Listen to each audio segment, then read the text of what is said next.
ഭാരതത്തിന്റെ ഇലക്ട്രിക് വാഹന വിപ്ലവം ഇപ്പോൾ വെറും കാറുകളുടെയോ സ്കൂട്ടറുകളുടെയോ വിൽപ്പനയിൽ മാത്രം ഒതുങ്ങുന്ന ഒന്നല്ല. ഈ മേഖലയിലെ യഥാർത്ഥ അവസരം ബാറ്ററികൾ, അനുബന്ധ ഘടകങ്ങൾ, സപ്ലൈ ചെയിൻ എന്നിവയിലേക്ക് നിശബ്ദമായി മാറിക്കൊണ്ടിരിക്കുകയാണ്. ഇന്ത്യൻ എനർജി അലയൻസിന്റെ പുതിയ റിപ്പോർട്ട് പ്രകാരം ഇന്ത്യയിലെ ഇലക്ട്രിക് വാഹന ബാറ്ററികളുടെ ആവശ്യം 2025 20 ജിഗാവാട്ട് അവറിൽ നിന്ന് 2030 200 ജിഗാവാട്ട് അവറായി ഉയരും. അതായത് ഏകദേശം 10 ഇരട്ടി വർധനവ്. ഈ വളർച്ച ഈ മേഖലയിലെ നിക്ഷേപ സാധ്യതകളെ പാടെ മാറ്റിവരയ്ക്കുന്നുണ്ട്.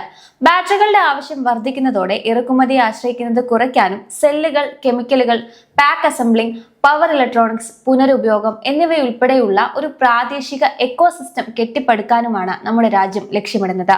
മികച്ച നിർമ്മാണ ശേഷിയുള്ളതും ബാക്ക്വേർഡ് ഇന്റഗ്രേഷൻ വഴി അസംസ്കൃത വസ്തുക്കളുടെ ലഭ്യത ഉറപ്പാക്കുന്നവരും ബാറ്ററി മെറ്റീരിയൽസ് രംഗത്ത് സാന്നിധ്യമുള്ളവരുമായ കമ്പനികളായിരിക്കും ഈ മാറ്റത്തിന്റെ ഗുണഭോക്താക്കൾ.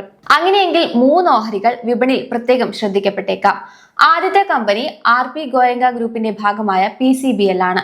ലോകത്തിലെ ഏറ്റവും വലിയ കാർബൺ ബ്ലാക്ക് നിർമ്മാതാക്കളും പ്രമുഖ സ്പെഷ്യാലിറ്റി കെമിക്കൽ കമ്പനിയുമാണ് PCBL.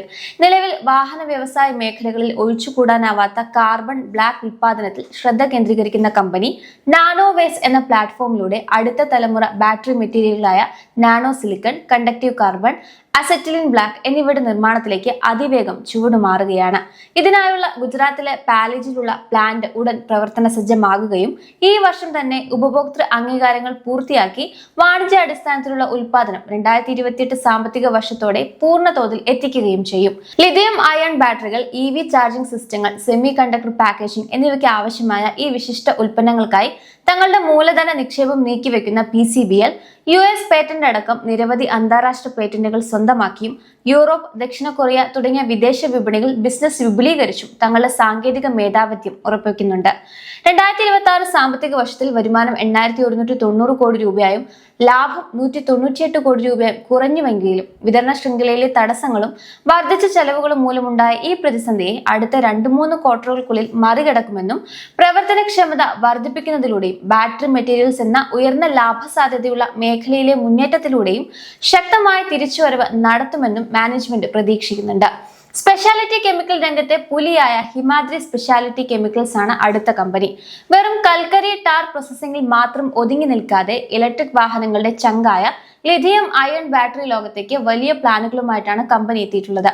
വെസ്റ്റ് ബംഗാളിലെ മഹേസ്ത്രിയിൽ തങ്ങളുടെ ആദ്യത്തെ കൊമേഴ്ഷ്യൽ ആനോഡ് മെറ്റീരിയൽ പ്ലാന്റ് കഴിഞ്ഞ മാസം ഇവർ കമ്മീഷൻ ചെയ്തു കഴിഞ്ഞു.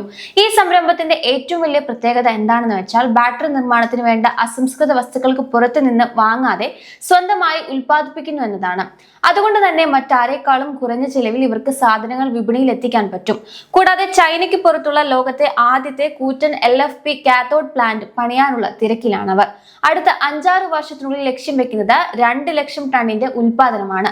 വെറുതെ പ്ലാന്റ് പണിയുക മാത്രമല്ല, ഓസ്ട്രേലിയൻ കമ്പനിയായ സിക്കോണ, IBC, ഇൻവാറ്റി തുടങ്ങിയ ഗ്ലോബൽ സ്റ്റാർട്ടപ്പുകളിൽ നിക്ഷേപം നടത്തി ചാർജിംഗ് വേഗത കൂട്ടാനും ബാറ്ററി ആയുസ് വർദ്ധിപ്പിക്കാനുമുള്ള വമ്പൻ ടെക്നോളജികളും ഹിമാദ്രി കൈക്കലാക്കിയിട്ടുണ്ട്.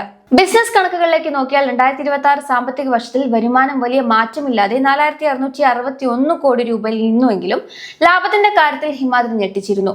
നെറ്റ് പ്രോഫിറ്റ് 36% വർദ്ധിച്ച് 755 കോടി രൂപയിലെത്തി. ചുരുക്കത്തിൽ ഹൈ വാല്യൂ ഉൽപ്പന്നങ്ങളിലേക്ക് ശ്രദ്ധ മാറിയതോടെ ഹിമാദ്രിയുടെ തലവര തന്നെ മാറിക്കൊണ്ടിരിക്കുന്നു. മൂന്നാമത്തെ കമ്പനി ബാലാജി അമൈൻസ് ആണ്.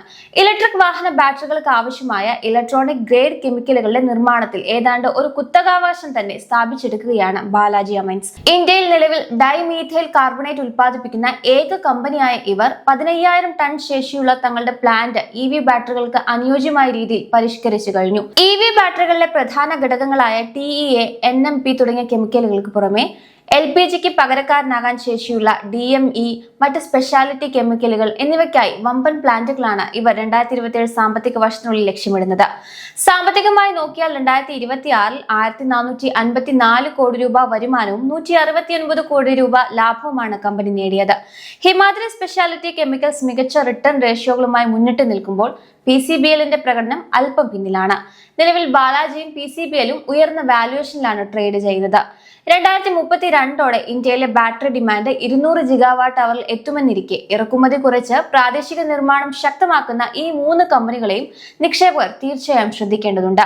എങ്കിലും ഇവരുടെ വാണിജ്യപരമായ വളർച്ച കണ്ടു തന്നെ അറിയണം. ഇന്ത്യ ഇറക്കുമതി കുറയ്ക്കാനും ആത്മനിർഭർ ആകാനും ശ്രമിക്കുമ്പോൾ ഈ മൂന്ന് കമ്പനികളും EV വിതരണ ശൃംഖലയെ നിർണായക ശക്തികളായി മാറും. എന്നിരുന്നാലും വാല്യുവേഷനിലെ ഉയർച്ചയും വാണിജ്യപരമായ വെല്ലുവിളികളും കണക്കിലെടുത്ത് കൃത്യമായ പഠനത്തിന് ശേഷം മാത്രം നിക്ഷേപ തീരുമാനങ്ങൾ കൈക്കൊള്ളുന്നത് തന്നെയാണ് ഉചിതം. ഈ ഓഹരികളെ വരും വർഷങ്ങളിൽ നമ്മുടെ വാച്ച് ലിസ്റ്റിൽ തീർച്ചയായിട്ടും ഉൾപ്പെടുത്താവുന്നതാണ്.